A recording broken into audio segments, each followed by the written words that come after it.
మన్యంలో CPI ML liberation నాయకత్వంలో doctor కోట్నీసు ప్రజా వైద్యశాల పేరుతో జరుగుతున్న వైద్య సేవా కార్యక్రమంలో భాగంగా దేవీపట్నం మండలం నేలకోట గ్రామంలో ఉచిత వైద్య శిబిరం జరిగింది.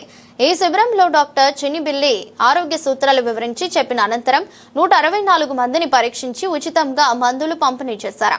ఈ సందర్భంగా మాట్లాడుతూ ఛత్తీస్గఢ్ రాష్ట్రం నారాయణపూర్ అడవుల్లో మావోయిస్టు పార్టీ పలుమార్లు చర్చలను అభ్యర్థిస్తూ చేసిన ప్రతిపాదనలను అటు కేంద్రం ఛత్తీస్గఢ్ బీజేపీ ప్రభుత్వాలు వినియోగించుకోకుండా మావోయిస్టులను భౌతికంగా అంతమొదించేందుకు తెరబడడం ప్రజాస్వామ్యంలో ఆమోదించరాని చర్య. ఆపరేషన్ కగార్ పేరుతో కేంద్ర ప్రభుత్వ బలగాలతో మావోయిస్టులపై హత్యాకాండను సాగించి తమ ఘనతగా ప్రధాని మోదీ, హోంమంత్రి అమిత్ షా సమర్థించుకుని మావోయిజం నిర్మూలనలో ఒక మైలురాయిగా అభివర్ణించి పోలీసు భద్రతా దళాలను అభినందించి మనుషుల ప్రాణాలను తీయడాన్ని కూడా సెలబ్రేట్ చేసుకోవడం అమానుషం.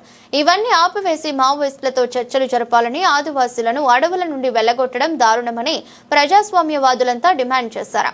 అనంతరం వారికి మాస్కులు, బిస్కెట్ ప్యాకెట్లు, బట్టలు పంపిణీ చేశారు. కార్యక్రమంలో సిపిఐ లిబరేషన్ కాకినాడ జిల్లా కార్యదర్శి ఏకుపాటి అర్జునరావు, అధ్యక్షులు సోమిశెట్టి జైభీం, ఆటో యూనియన్ అధ్యక్షులు సిహెచ్ రాంబాబు, జన సంస్కృతి మండలి సభ్యులు కామ్రేడ్స్ శామ్యూల్, రాజు, సింహాచలం, విలియం, షేక్స్పియర్, ప్రసాదరావు, పల్లా శ్రీను, రాజు, ప్రదీప్ పాల్గొన్నారు. నారాయణపూర్ అడవుల్లో మావోయిస్టులపై భారీ ఎన్కౌంటరు రాజ్యహింసకు ప్రతిరూపం.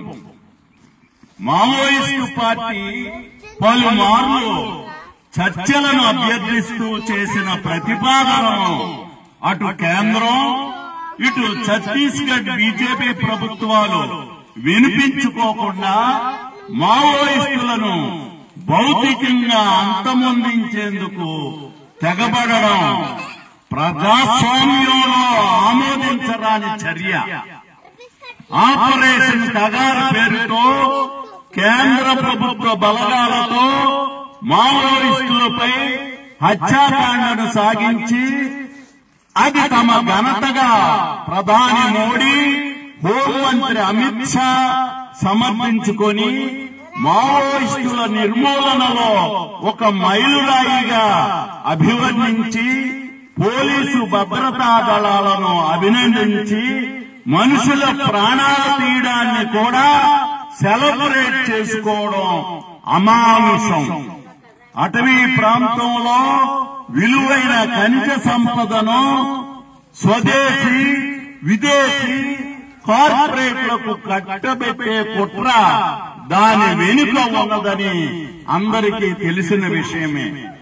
ఆపరేషన్ కగార్ను ఆపాలని, మావోయిస్టులతో చర్చలు జరపాలని, ఆదివాసీలను అడవుల నుండి వెళ్లగొట్టడం దారుణమని ప్రజాస్వామ్యవాదులంతా డిమాండ్ చేయాలి. పోరాడదాం. ప్రజాస్వామ్యం, సోషలిజం, దేశ విముక్తి కోసం.